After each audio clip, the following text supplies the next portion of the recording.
Okay, so welcome to a new episode on the solar journey. I am Torsten Brammer, and our guest today is Andreas Bentzen. Welcome, Andreas.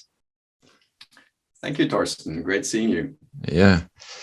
So Andreas is the co-founder and the CTO of Otovo.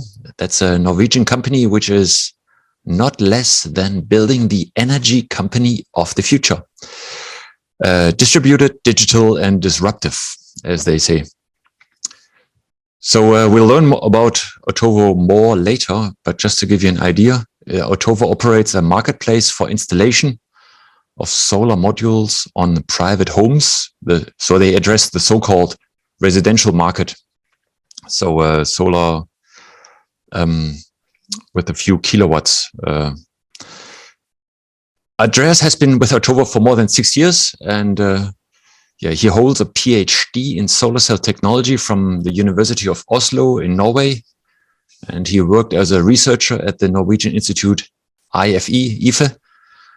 And this is actually during this time when we both met for the first time at some conference. I think, Andreas, it was in Osaka, Japan, 2003. Yeah, and we both saw your famous colleague Daniel Wright playing the Japanese drums like a crazy man. Good memories. Good memories, yeah. Andreas took his initial career steps with REC, where he climbed the ranks from a project manager to VP of technology. REC was and still is a big brand in the solar industry. It was originally a Norwegian company, fully integrated from silicon to solar modules. Today, REC belongs to an Indian company, Indian group, the Reliance Group. Yeah, and before co-founding Otovo, Andreas was also for some time self-employed. He ran his own consultancy company, worked for another Norwegian management consultancy company. So in summary, Andreas is a senior solar cell specialist, seasoned manager with a technology and business-oriented mindset. And his solar journey started almost 20 years ago.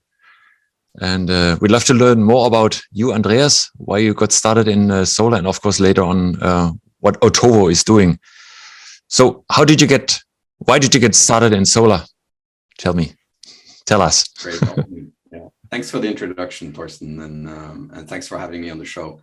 I started in solar 2001, I think, so more than 20 years ago. And to me, it was sort of like realizing that there's a lot of things you can do within technology, but there's a few things you can do that really helps the world move forward. And solar energy is not only an interesting technology, and as a scientist, interesting.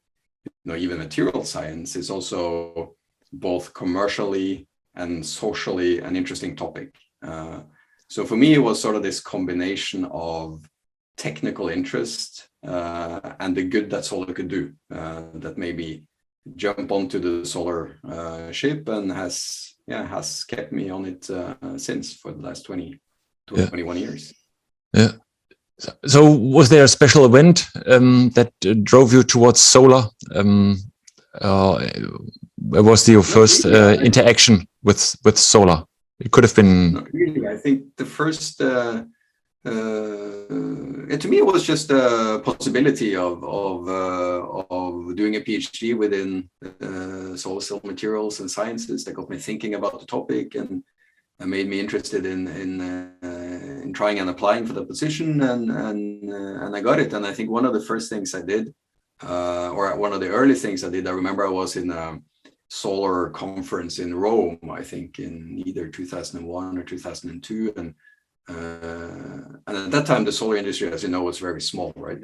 Even on European scale, it was a bit of a startup scene, if you will, and I got struck by how big it was, right? We were several hundred attendees, which felt for me like, wow, there's so many people working on solar.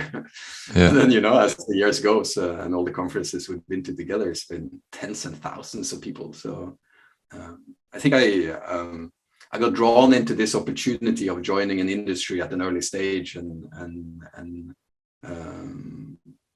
that got me interested in staying on, and it's what I've been doing in my entire adult life essentially. So I'm quite locked into solar. Yeah. So were there points in time where you thought, well, this is it, I have to go to a different industry, or I don't like it anymore, or it's not interesting anymore, or what kept you in that industry for such a long time? Yeah, I think the years between the early 2000s and the mid 2010s essentially it's an industrial life cycle over the period of 10 to 15 years. Right? It's from its infancy or its early stage of building up manufacturing capacity through a technology boom, an industrial boom, huge growth in the industrial space in Europe, through to sort of commoditization and almost death of the industry, at least on a European scale, right? The manufacturer sites shut down. And I think, to me, that was an interesting learning. You learn so many things in solar over those 10 to 15 years that in many other industries, it takes you a lifetime to learn. The importance of being ahead of the curve, in terms of understanding where the industry is going next. I think many industrial companies in Europe at the end of the first decade on the 2000s got surprised how quickly the market condition changed. Starting thinking about cost reductions before you have to, those kind of things, right? I think most people in solar didn't realize in 2009, 2010 that skinnier days are coming. Yeah. Okay. When you look back, so what was the most fascinating, since you can look back like 20 years in that industry, which has changed so dramatically? Is there one thing that you would say that surprised you most, or would you find most fascinating? I think, at least from a technology development perspective, I think it's extremely fascinating to see and have learned how far you can go with sort of the current state of the technology through incremental improvement or improvements through operational excellence, tuning your existing technology, if you will. I think that worked and took us a lot longer than we thought, especially as technologists working on new processes, new products. I got surprised about how far we could go with the existing technology. And I think that's a learning point as well, right? How much improvement there is to do on what you're currently doing versus taking that next step towards that new game-changing technology. Yeah. I mean, the last few years saw massive change. We moved away from the aluminum back surface field solar cell, and now then there was PERC, and PERC is now almost old-fashioned. We talk about TOPCon heterojunction finally, and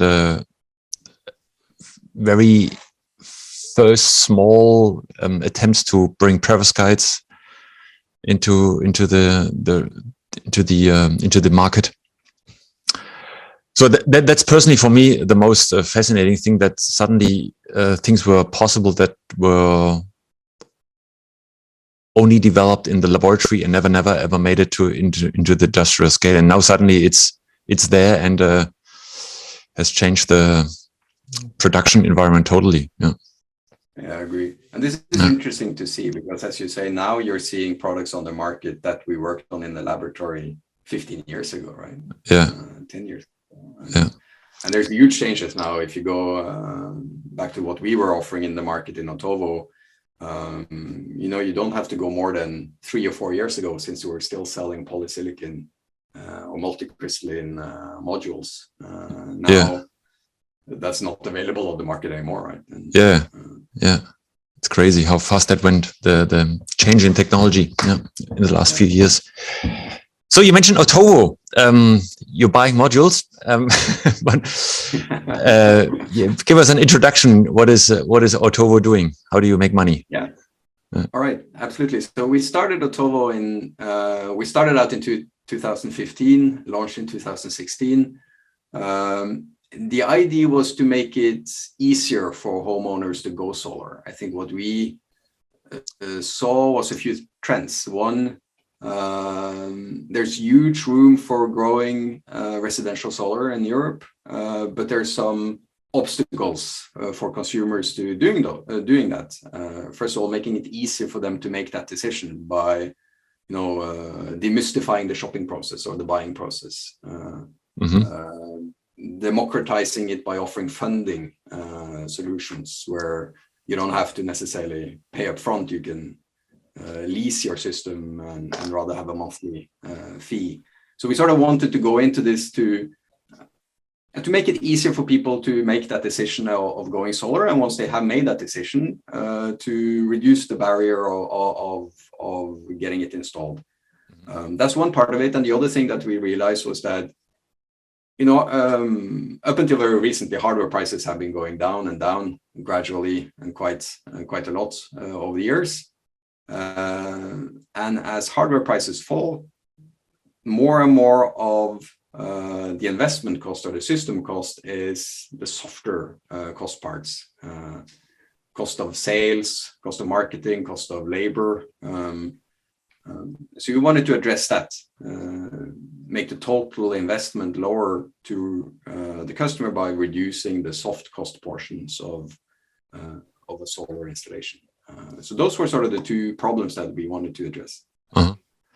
Okay, so it's demystifying the let's say technology, provide easier funding and work on the soft cost part. What do you mean exactly by demystifying? What did you observe in the market, and how do you solve it? Yeah. At least when we entered Norway in 2015, getting an offer for a residential solar system meant you had to talk to 10 different electricians or handymen. The offer they gave you all were different components, different hardware, prices all over the place. So as a homeowner, to compare those offerings was really difficult. How do I know if I want to have that manufacturer on the module or this manufacturer on the module?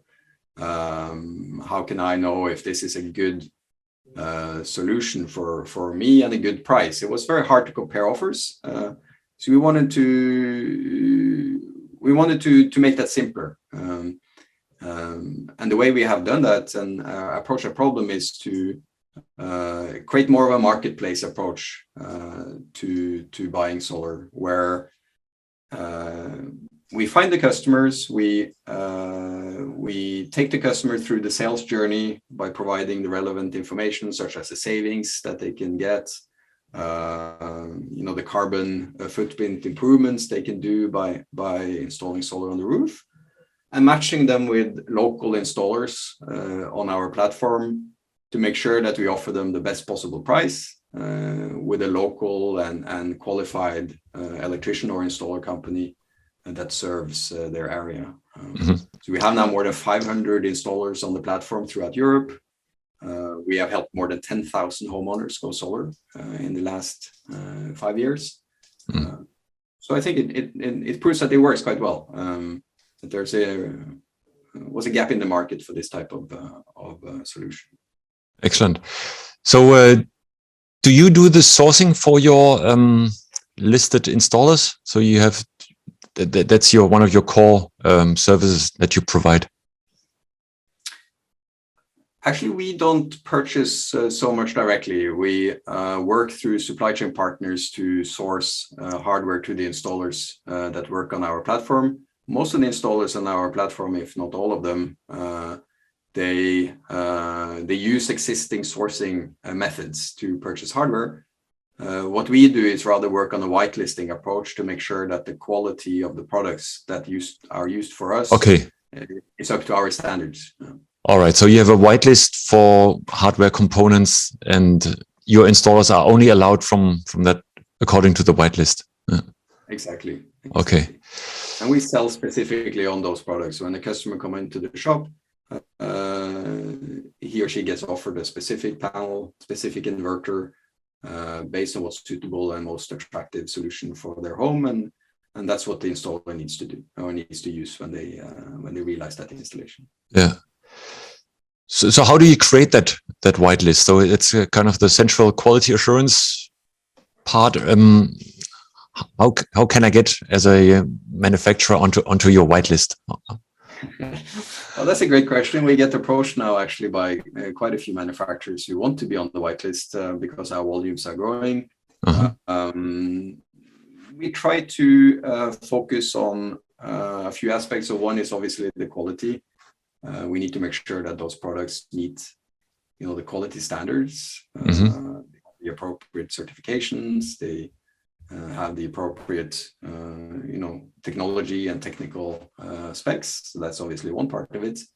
Another part of it is the bankability of the manufacturer. It's quite important for us to use manufacturers that will survive, that will be around to meet their warranty obligations if something does go wrong.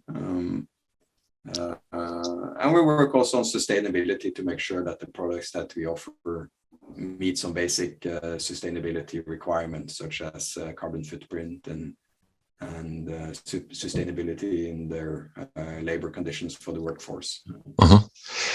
For the quality part, do you have your own tests, or do you rely on, let's say, the classic, like a TÜV Rheinland, or I don't know, DNV GL certification? Or yeah, it's the latter. We don't currently do any own testing. We've been actually experimenting a little bit with this also on like testing samples from shipments, but at the end of the day, what scales is to rely on reputable players certifying the products. And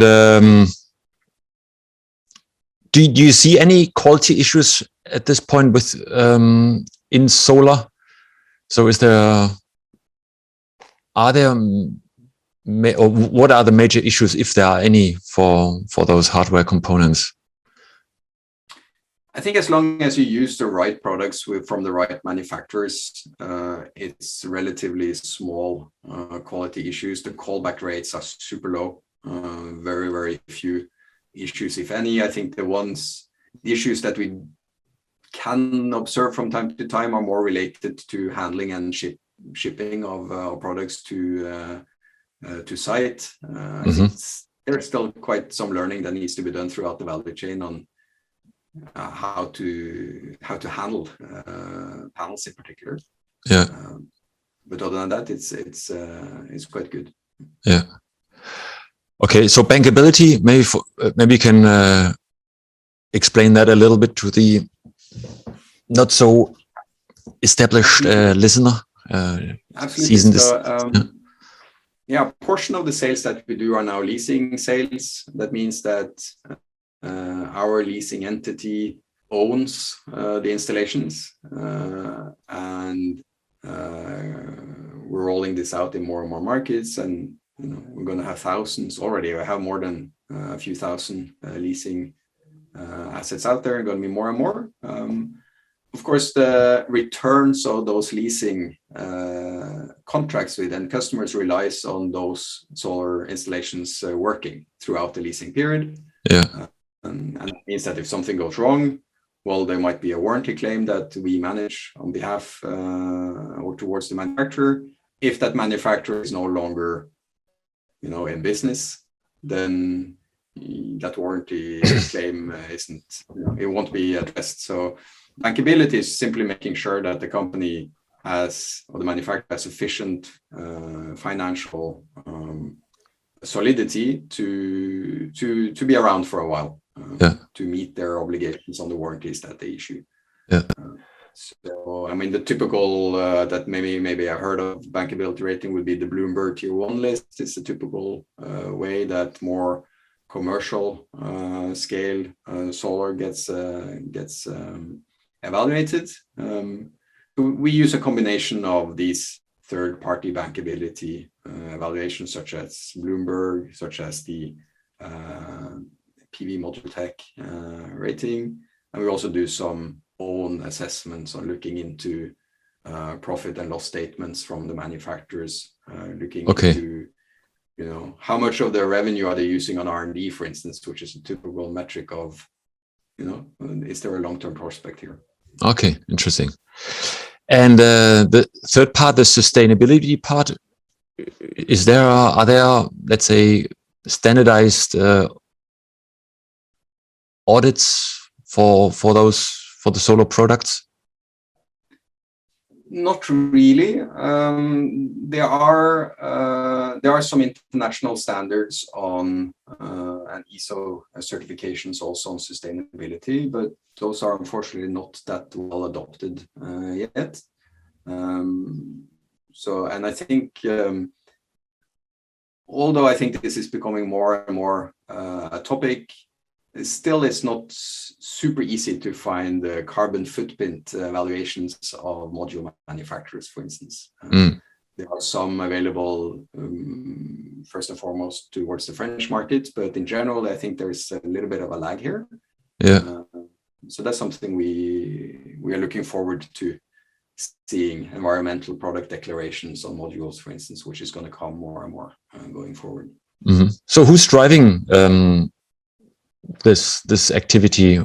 Are there government bodies or NGOs or industrial associations who drive standards for system?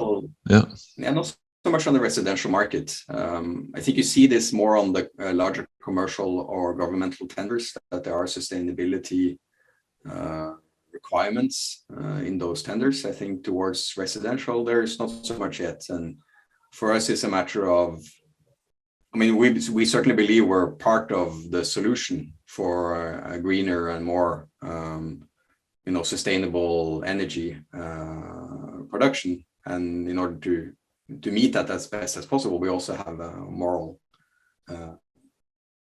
requirement on ourselves to make sure we use products that are manufactured sustainably. Yeah. And do you have a set matrix at Otovo how you rate sustainability? So you look at the annual reports of your suppliers, or how would you do that as of today? Yeah, actually, we work with the manufacturers to make them document the carbon footprints in their value chain. Okay. And sometimes they are able to do that properly. Sometimes we need to use more reference numbers, right? Where you typically, as you know, when you make a solar module, the biggest factor is the electricity consumption during the ingot and wafering process, or the polysilicon ingot and wafering process. And if you're able to get that documented, then you can, get quite far. And sometimes you need to work more on reference numbers to find a good assessment. Okay. And CO2 footprint, is that the only factor for this regarding sustainability, or are there any other factors, right? There's lots of chemicals involved, and sustainability is a wide term. No, certainly. I think there's questions about waste handling. There's questions about water consumption. But at the end of the day, of course, the global warming potential is the most important factor, at least. Yeah, excellent. So let's jump back a little bit to the business model. You mentioned you're leasing the solar system. So if I had a house, where do I buy it from? Do I buy from Otovo? The Otovo sells the solar system to me, or? Absolutely. So if you're a homeowner, and currently we're in 7 countries, so Norway, Sweden, France, Spain, Italy, Poland, and Germany. Okay. So if you're living in one of these countries, you can go into the local Otovo website, so otovo.de, for instance, in Germany, enter your home address, and we would provide a live hot quote to you based on analysis of your roof. If that's something that you find interesting, you can continue the sales process with one of our sales agents. And we sign you the contract. Either it's for a purchase where you pay for it yourself, or get a loan with a bank partner to finance it, or you enter into a leasing agreement where you lease the system from us on a fixed monthly pay, but we own it and service it if it's needed. Okay. And interesting. So what about the administration part, right? I mean, at least in Germany, I think it's similar, most possibly in other countries, you need to apply for hookup to the grid, and there's tax issues, VAT claims, all sorts of nasty bits and pieces that you have to take care of, particularly for those residential systems where the effort is quite large in comparison to the revenue you actually do with or the savings you actually do. That's true. And permitting is one of the things that drives the soft cost up for residential, depending on the market. Some markets more permitting friendly than others, but both building permits, which is necessary in many markets, such as Spain, for instance, it's compulsory for all solar installations, and grid connection permits, which is often not handled by the same body that handles the building permits. Those things take time and resources and drives up the cost. So I think there's a lot of still, in 2022, there's still a lot of room for improving and simplifying and homogenizing the permitting processes throughout Europe. And as Otovo, and this is one of the key benefits you bring in as Otovo, that you have fixed that, right? So we take care of the customer. So if the customer purchased from us, we would take care of the permitting process for him or on behalf of him. It's a little bit different from market to market, how that's structured. So some places, the customer is the one that has to apply for the building permit, but we can do it on his or her behalf, getting get their signatures on the permitting application. And in other markets, it's something that we just manage for them, and they don't even need to think about it at all. So if I lease a system from you, is it like, does it end at some point and I can buy the system for €1 after 20 years, or how? Yeah. That's how it is. So a solar installation has a lease period of 20 years. Okay. So after 20 years, and from market to market, there's a little bit different regulations on what needs to happen at the end of that lease period, but it's either a right of return, right? So if you don't want the system anymore, you can come back with it. or you can... Otovo is still too young to find out. Exactly. Or you can extend the lease for another 5 or 10 years if you want to, or you can purchase it for a symbolic sum and take over the ownership. Most PV installations will continue to work a lot longer than 20 years. So. So what's the ratio between buying, funding, and leasing? Is there what's the most popular choice? It's different from market to market. We don't reveal leasing rate of sales in all markets, but I can say that in some markets it's more than 50% leasing, whereas other markets it's a very low portion of leasing so far. We're working on improving that across the board. So when you lease, you need a lot of Otovo needs a lot of cash or somehow funding to provide that option. How do you do it? I mean, how did you get started in the beginning anyhow with setting up running the company? And those two funding processes are quite different, I think, because we established, for the first question, I mean, we established a asset co, so a company whose sole sort of purpose is to own and lease out assets. We established that a couple of years ago. It's called European Distributed Energy Assets. That's the name of the company. That was actually funded by equity and loan. we very recently took that back in to Otovo, so now we're again owning that company fully. But still in a separate entity, I guess. It's still a separate entity, but it's now owned fully by Otovo. Okay. And it's funded partially through equity and partially by loan. Mm-hmm. So that works quite well. I mean, then you have long-term, financial institutes that see that, the rate of return you can get on a solar lease is attracting on the longer term. So it's a good long-term funding for banks. Okay, so the loan comes from banks or pension funds, or who's? Exactly. Yeah, exactly. Okay. And that part, I mean, is that publicly traded, or is it like a? How do you do the funding and where does the equity come from that asset owner? So we spun out this company a couple of years ago by getting in long-term investors on the equity side, such as pension funds and other companies that want long-term returns. Yeah. Now through the sort of back buying of IDEA into the Otovo family, of course Otovo is taking more of that equity now and increasing the part that is funded by loans. Okay. But and how we launched, it's an interesting part of it, because when we launched in 2016, we launched with the idea that leasing was an important part of the offering. I mean, we have seen what for instance,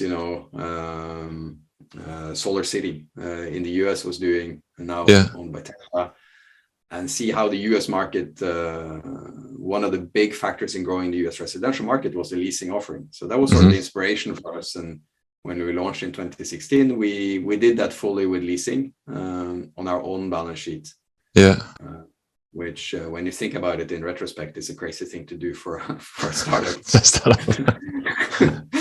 But it was fun, and then that was fully funded by our own savings and early investors into the company. Oh wow! Okay, yeah, interesting, cool. And so we're going backwards to Otovo. So how did you? So who are the founders of Otovo? How did you guys meet, and how did you finance the? I don't know. The first computer, how did it all happen in the beginning? Yeah, so we're four guys who started Otovo: Andreas, Simon, Lars, and myself. And we got together a little bit by Andreas, our CEO, sort of gathering the team that he wanted to start its company together with. Okay, so he casted a boy group. Yeah, exactly. Exactly. He found us through, his network and people he had studied with or knew from earlier, and we got together as a team and started this venture together. And in the beginning we were funded by a bit of our own savings. But very, very quickly, of course, went out and put in our first investors. Just to give us an idea. So Andreas called you once, and then you met in a bar, or how did it work? Yeah, exactly. Actually, Andreas called me out of the blue. I didn't know him from before. In 2015, one day. So unknown number, and then you picked up, and then. Exactly. I said, "Hey, I had this great idea for a solar company. Do you want to meet and discuss?" I was working as a consultant at that time, and a management consultant, and so I agreed to meet him. He explained to me what he wanted to do. I quite quickly got hooked on the idea, and I think we didn't even get through the first beer until I told him that I'm on board. So you're on board. It was a pretty easy date for him, I think. And then soon later, you met the other guys, or yeah, cool. We and made a plan for the company and sort of hooked together what we wanted to do. And so our approach to building a company has at least in the beginning been a lot about doing. right? We do things and then we figure out how to do it as we go, in a way. At least in the beginning, we didn't spend like months and years thinking about what we need to do before we did it. We knew which direction we wanted to go, and we sort of built the minimum needed in order to start going there, and then just run, right? Yeah. So so what is the biggest learning, particularly from that initial phase? Or maybe let's go from today back to back then, in that to that initial beer. What was the biggest learning for maybe think of other listeners who think of building a company themselves? Yeah, I think we had the great idea when we started, I think, with the aspect of the online purchasing process for solar. We had started thinking about the aspects of the marketplace, but we didn't sort of have the basics of that figured out. So it took us a while before we got sort of the product market fit. I think in the first 2 years, we were maybe a little bit all over the place, Okay. doing a little bit too many things, not focusing necessarily perfectly. Focus, okay, yeah. Would take us in the right direction. So I think like focusing on your core idea, something that we learned as we go to be better at, saying no to things, not jumping on all initiatives, accepting that there are market opportunities that you maybe don't want to address because there's something bigger that you're trying to solve. Yeah. But at the same time, you need to try, right, to see what is the biggest opportunity, right? And that's the balance, right? You have to find that good balance between the initial idea that you have is very seldom going to be the one that makes it at the end, right? Yeah. Maybe parts of it or portions of it is still true, but there's going to be things that happen during the process that, if not pivots you, at least sort of nudges you in the right direction.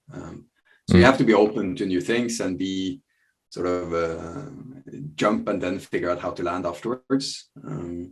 But the balance, of course, have to be there. Your resources are scarce when you begin. Your funding is limited when you begin. You very easily run out of cash if you try to do too much.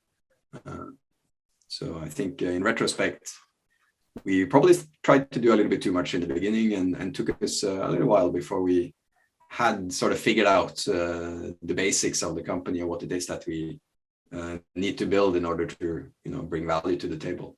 Yeah. So you started off with 4 guys, and how many people are now working at Otovo? We are about 250 people now. Oh, wow. Okay. In different countries, and growing every day. We're hiring essentially in all markets and centrally constantly. We're launching 3 new countries now relatively soon. So okay. We have gone out publicly and said we're going to launch UK, Portugal, and Austria now relatively soon. So we're on the ground and recruiting as we speak. Wow. So how do you manage that growth? It's an art by itself, right? Particularly when you not grow only in your home country, but as you go to different countries.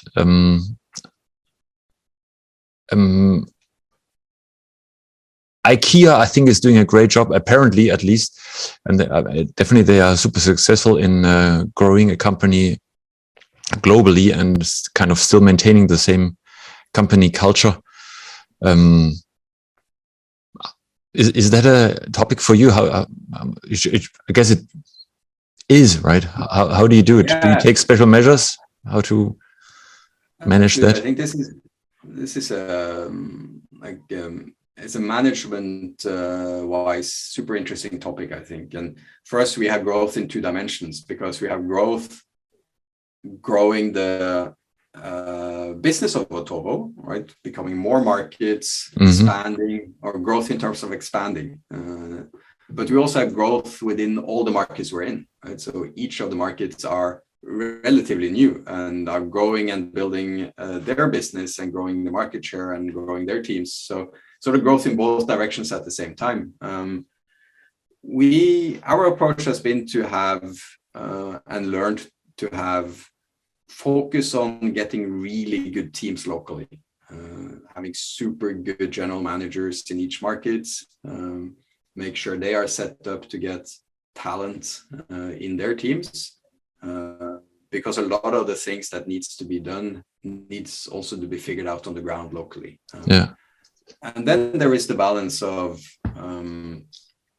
local autonomy versus more central direction and central sort of standardization. I think it needs to be a bit of a balance.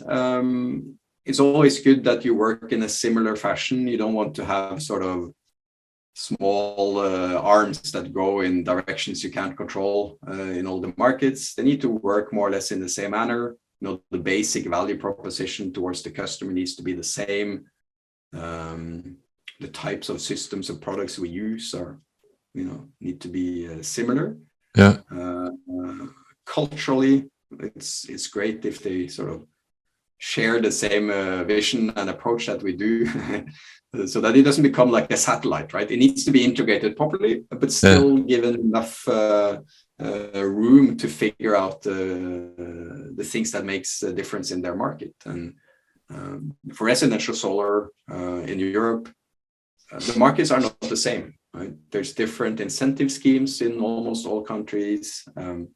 There are different customer preferences. The competitors are different. The regulatory requirements are, although within more or less the same framework, they're slightly different between markets. So things need to be adjusted to work locally. But you need to do that in an organization that scales in a way the same way all over the place. So a blueprint, if you will. Yeah. So you mentioned you mentioned the of course that choosing the right GM, general manager for local entity is key. What are the criteria? How do you do it? How do you choose? How do you find your GMs for a new market like, say, Portugal? Yeah, we work with recruitment companies of finding people, and typically we have been fantastically successful at finding great talent as GMs in all our markets, often coming from marketplace companies like electrical scooter companies like Lime, from marketplaces like BlaBlaCar, like Uber. We typically find talent in those type of businesses and find those, and they're all eager to join the Otovo journey. I think they see that what we're doing is it makes a difference. It's interesting and meaningful venture, and I think we're on a quite interesting path. So I had great success in finding great people for our teams, luckily. Excellent, wonderful. My classic final question is what do you think needs to be done to get solar to the next level? So is there anything you encounter at Otovo where you still see major blocks in rolling out solar, or more on a global scale? What's on your mind for bringing solar to the next level? I would really like to see that regulatory requirements and the permit process requirements get simplified even more. I know that many markets have worked quite well on this, but there still is a bit of a jungle of permitting processes needed, and it doesn't seem necessary in a way, if you will, because the systems that install they're quite standardized already. The components are standardized, the methods are relatively standardized, but we don't need that every municipality or every city has their own building regulation that limits how we need to do this. So I think that's one sort of thing to improve, make it easier for homeowners to do that, so that we can continue to lower the cost and make the business case better. The other part, of course, is which is maybe more of a shorter term issue and can become a longer term issue, is the markets are growing, and that puts strains on installation capacity, on supply chains. Would like to see a lot more companies joining the installation business. In all the markets, we're constrained to a certain extent by installation capacity, and working very hard on growing installation capacity through finding new installers, to helping the installers we do have scale up a bit, and more installers is needed to grow the residential business even further. Yeah. All right. So it's get rid of bureaucracy, and we need more muscle to install the all the solar modules. Yeah, absolutely. And if you're an installer company listening to this podcast, then please do reach out and give me a call. I'm happy to talk to you about joining our platform. Yeah, excellent. Hey, Andreas, thanks a lot for taking us on your solar journey. Thanks for giving the insights into Otovo. All the best. Looks pretty good. Catch up soon and see how big Otovo is in, let's say, a year from now, 2 years from now.